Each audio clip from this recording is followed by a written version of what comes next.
The headlights didn't flicker. They didn't hesitate. They poured into the garage like an interrogation lamp. Charlotte's breath caught. Two doors opened.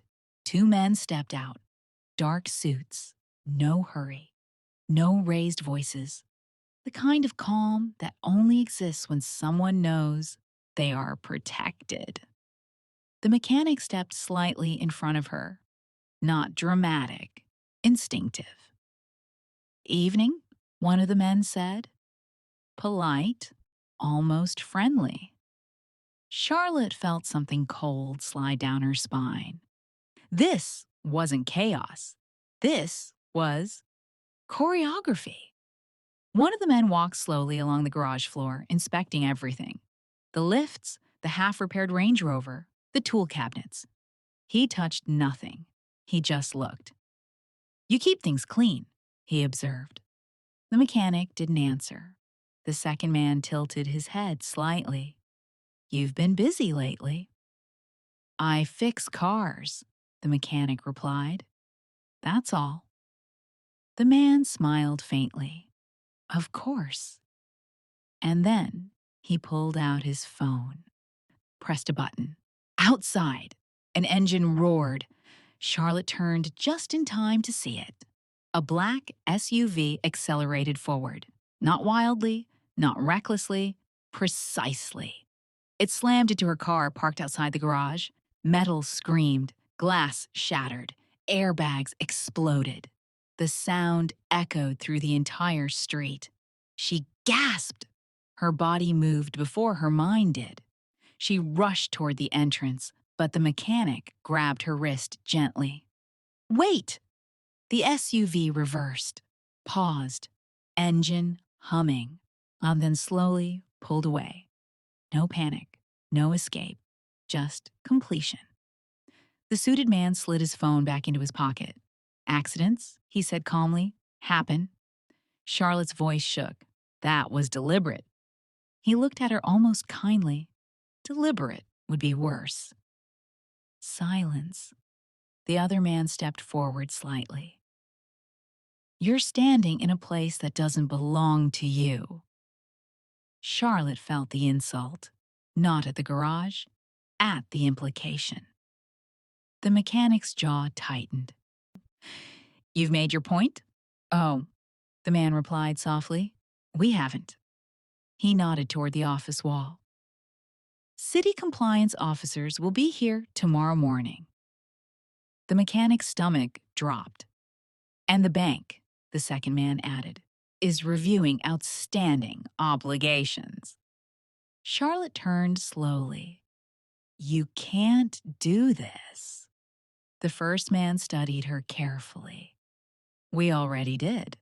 He stepped closer, lowered his voice. "You are attached to a future governor." Pause. "You should act like it." Her heart pounded. So this was official. Not jealousy, not suspicion. Strategic elimination. They turned and walked out. Doors shut. The sedan disappeared into the night. Charlotte ran outside.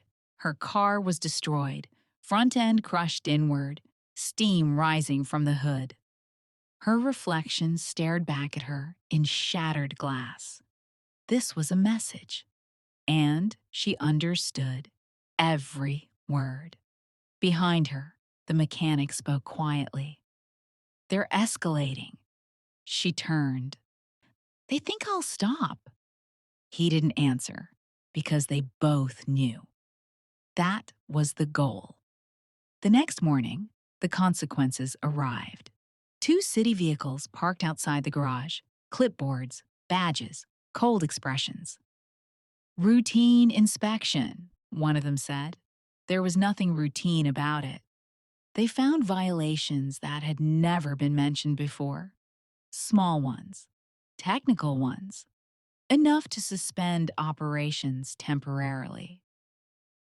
By noon, the garage was closed. Red notice on the door. Pending investigation. Charlotte stood across the street, watching it happen. Her chest felt tight. This wasn't about love anymore. This was about control. At the penthouse that evening, her fiancé stood by the window, hands behind his back, city skyline glowing behind him. "You look exhausted," he said gently. She removed her heels slowly. "Long day." He studied her reflection in the glass. "Some environments," he continued calmly, "aren't stable." She froze. "You mean garages?" He smiled faintly. "I mean distractions." He turned toward her. "I remove instability before it spreads." Her heart thudded. "You had my car destroyed." He didn't react. "That was unfortunate. Don't lie to me." Silence.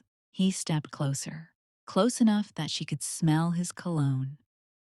"I don't lie," he said quietly. "I manage risk." There it was again. Not anger, not guilt, strategy. "You're with me," he continued, "which means your choices affect more than you." "And if I don't comply?" she asked. His expression softened. "That wouldn't be wise." Not a threat, a promise. Later that night, she drove to the garage anyway. Police tape fluttered in the wind. The mechanic stood outside in the dark. "They shut me down," he said. She looked at the red notice again. Temporary suspension, financial review, possible license revocation, all within 12 hours. "That's not coincidence," she whispered. "No," he replied. "It's influence." Across the street, headlights flicked on, the same black sedan. Closer this time, unhidden, watching, openly. Charlotte felt something shift inside her. Fear turning into something sharper. Resolve. She stepped forward, out from the shadow of the building, and looked directly at the car. Let them see her see them. The mechanic moved beside her.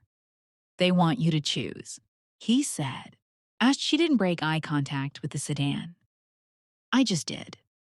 The sedan's engine revved softly. Then it pulled away. Slow, controlled, confident, because they believed they were winning. But they didn't realize something. Pressure doesn't only break things. Sometimes it hardens them. Charlotte turned to the mechanic. "They started this," she said quietly. He looked at her carefully. "This isn't a game." "No," she replied. "It's a war." And she was done standing in the middle.